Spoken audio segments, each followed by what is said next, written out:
The live TV, सच सबसे आगे। नमस्कार, द लाइव टीवी आप देख रहे हैं, आपके साथ मैं हूं आदित्य कुमार। इजराइल और हमास के बीच जो युद्ध विराम हुआ था वो और बढ़ गया है। यानी हमास की कामयाबी इसे कह सकते हैं, इजराइल का झुकाव कह सकते हैं, और बाइडेन का जो बयान आया है वो तो इस बात को स्पष्ट रूप से कह रहा है कि हमास की ताकत के आगे वो सारी ताकतें कमजोर पड़ गई हैं जो अपने आप को बहुत बड़ा बताती, अपना महिमामंडन स्वयं करती थी। इजराइल को आप भली भांति जानते हैं, इजराइल किस तरीके की बातें हमेशा से करता आया है। अब देखिए कि जी सलाम पर एक पोस्ट हुआ है कि हमास इजराइल सीज फायर की मियाद बढ़ी, बाइडेन ने कह दी बड़ी बात। अब बाइडेन ने वो कौन सी बड़ी बात कही है, बाइडेन की बात के पीछे का क्या तर्क है, बाइडेन क्यों ऐसी बात कर रहे हैं। आप जानते हैं कि जो बाइडेन ही इजराइल के पीछे खड़े हुए हैं, इजराइल को हथियारों की सप्लाई हो, इजराइल को सेना की मदद हो, वो सारा कुछ जो है वो जो बाइडेन यानी अमेरिका ही कर रहा है। हमास और इजराइल के बीच ये जो मियाद बढ़ी है, उसके बाद जो बयान आया, 2 दिन के लिए इसे बढ़ाया गया है। पहली जानकारी तो ये है कि 2 दिन के लिए मियाद और बढ़ गई, यानी 2 दिन तक अभी सीज फायर और चलेगा, यानी 2 दिन तक अभी अदला बदली का कार्यक्रम जारी रहेगा। इस फैसले का यूएस प्रेसिडेंट जो बाइडेन ने स्वागत किया है। क्यों स्वागत किया, आप भली बातें जानते हैं। दरअसल जो बाइडेन को भी लगता है कि अगर इस सीज फायर अभी खत्म हो जाता है और युद्ध शुरू हो जाता है तो इजराइल के हार सुनिश्चित है, क्योंकि हुती हो गया, उधर लेबनान की तरफ से हिजबुल्लाह हो गया, इधर हमास पहले से ही जिसने नाक में दम कर रखा है इजराइल के, पूरी ताकत इजराइल ने लगा ली, लेकिन फिर भी कहीं पर जीत उसे हासिल नहीं हुई। जमीनी लड़ाई लड़ी है, उसे अगर जीत मिली है तो वो भी मासूम बच्चों को रौंद कर उसे जीत मिली है। उसे जीत भी नहीं कह सकते हम, क्योंकि इजराइल ने बमबारी करके ही गाजा पट्टी के लोगों को तबाह किया है। आमने सामने की जो जमीनी स्तर पर जो लड़ाई हुई है उसमें कहीं से भी हमास का कुछ भी बिगाड़ नहीं पाया है, और उल्टा उसे ही बहुत नुकसान हुआ। जैसा हमने अल कसम ब्रिगेड और अल कुद्स ब्रिगेड के जो कार्रवाई हमने दिखाई थी आपको, उससे आप समझ ही गए होंगे। अब कतर ने दोनों मुल्कों के बीच बंधकों की रिहाई को लेकर मध्यस्थता कराई थी। अब सीज फायर को लेकर बाइडेन का यह बयान सामने आया है। बाइडेन ने एक स्टेटमेंट जारी करते हुए कहा है कि मैं पिछले कुछ दिनों से यह सुनिश्चित करने के लिए गहराई से लगा हुआ हूं कि व्यापक अमेरिकी मध्यस्थता और कूटनीति के जरिए किया गया यह समझौता नतीजे देना जारी रख सके। 11 बंधकों की रिहाई के बाद बाइडेन ने कहा कि अब तक 50 से अधिक बंधकों को रिहा कर दिया गया है और वे अपने परिवारों के पास वापस लौट आए हैं। रिहा किए गए लोगों में छोटे बच्चे, मां और दादी भी शामिल हैं। बाइडेन ने भी बंधकों से बात की। उन्होंने 4 साल के इजरायली अमेरिकी अबिगेल ईदान से बात की। अबिगेल के माता पिता को हमास ने उनके सामने मार दिया था, ऐसा बताया जा रहा है।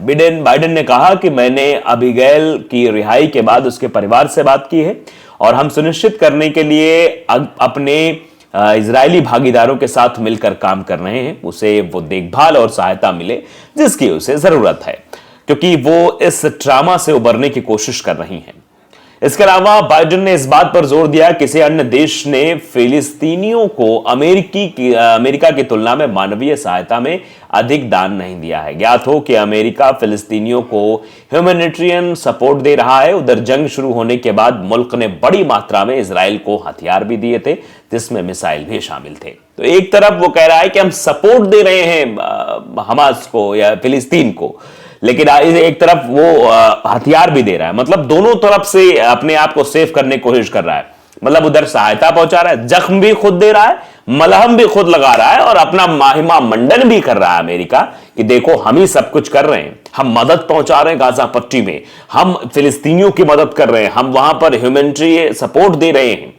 यह बात अमेरिका के द्वारा कही जाए, जबकि आप जानते हैं, पूरा विश्व जानता है कि अमेरिका किस तरीके से हथियारों की सप्लाई कर रहा है इजराइल को। इजराइल ही जो है वो यहां पर किस तरीके से आतंक मचा रहा है, गाजा पट्टी में बच्चों को मार रहा है। यही बात तो हिजबुल्लाह के प्रमुख नसरुल्लाह ने कही थी कि इन सब के पीछे अगर कोई है तो वो अमेरिका है।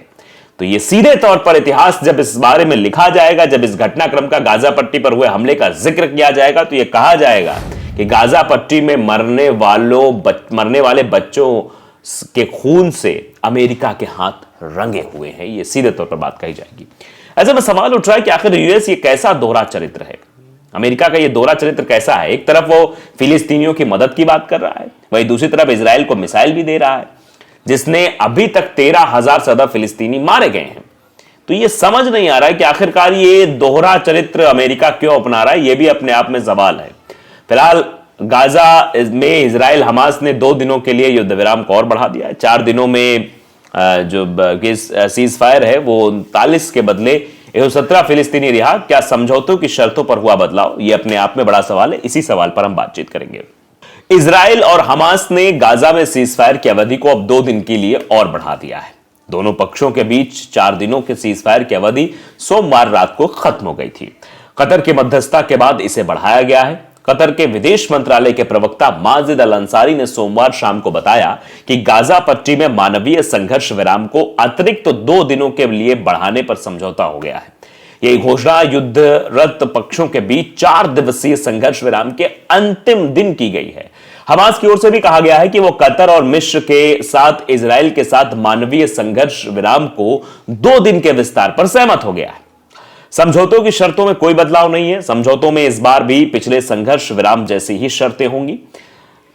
अब ये दोनों पक्षों के बीच डील क्या हुई होगी, इस पर भी लोगों का सवाल है कि अभी तक तो 50 और 150 का ये आंकड़ा था कि इतने वापस किए जाएंगे 120 का। अब क्या हुआ है? इजराइल और हमास के बीच समझौते के तहत 50 बंधकों को रिहा करेगा। बदले में इजराइल 4 दिनों का सीज फायर और 150 फिलिस्तीनी कैदियों को रिहा करेगा। डील की शुरुआत में ही कहा गया था कि 4 दिन बाद दोनों पक्ष सहमत होते हैं तो हमास हर रोज 10 बंधकों को रिहा करेगा और इसके बदले इजराइल 1 दिन का सीज फायर बढ़ाएगा। वहीं 10 के बदले 3 फिलिस्तीनी कैदियों को भी छोड़ेगा। 2 दिन के लिए अब सीज फायर बढ़ाया गया है। अभी तक कितने बंधक रिहा हुए हैं? गाजा में 4 दिनों में सीज फायर हमास ने कुल अब तक 39 इजरायली बंधकों को रिहा किया। इसके अलावा 1 अमेरिकी और 17 थाई नागरिकों को भी आजाद किया। वहीं इजराइल ने भी 117 फिलिस्तीनी कैदियों को रिहा कर दिया है। सीज फायर के तीसरे दिन इजराइल ने 39 फिलिस्तीनी कैदियों को रिहा किया, जबकि हमास ने 13 इजरायली छोड़े। इसमें से 4 साल की एक अनाथ बच्ची भी शामिल है। इसका नाम एबिगेल एदान है। एबिगेल के माता पिता 7 अक्टूबर को हुए हमास के हमले मारे गए थे। एबिगेल को हमास के लड़ाके पड़ोसी घर से उठाकर लाए थे। बता दें कि हमास की कैद में अभी भी 18 बच्चों और 43 महिलाओं समेत कुल 183 लोग बताए जा रहे हैं। प्रधानमंत्री बेंजामिन नेतन्याहू ने इस मामले पर अमेरिकी राष्ट्रपति जो बाइडेन से फोन पर बात की। प्रधानमंत्री ने राष्ट्रपति को बताया कि उन्हें सीज फायर आगे जारी रखने में कोई दिक्कत नहीं है। एक रिपोर्ट के मुताबिक नेतन्याहू ने कहा था कि अगर हमास हर दिन 10 बंधकों को छोड़ता है तो वे सीज फायर को बढ़ाते जाएंगे। बाइडेन ने युद्ध विराम आगे जारी रखने की बात कही थी। तो बाइडेन भी युद्ध विराम को आगे रखना चाहते हैं और बेंजामिन नेतन्याहू भी युद्ध विराम को आगे बढ़ाना चाहते हैं। इजरायली प्रधानमंत्री बेंजामिन नेतन्याहू के कार्यालय ने हमास द्वारा दी गई 11 बंधकों की सूची के नामों की समीक्षा करने की बात कही है। इजराइल चाहता है कि समझौते के अनुसार मां और बच्चों के साथ रिहाई हो, लेकिन चौथे जत्थे में इस नियम का पालन नहीं हो रहा है। जबकि हमास के प्रवक्ता ओसामा हमदान ने कहा है कि संगठन रिहा होने वाले कैदियों की संख्या बढ़ाने के लिए प्रयासरत है।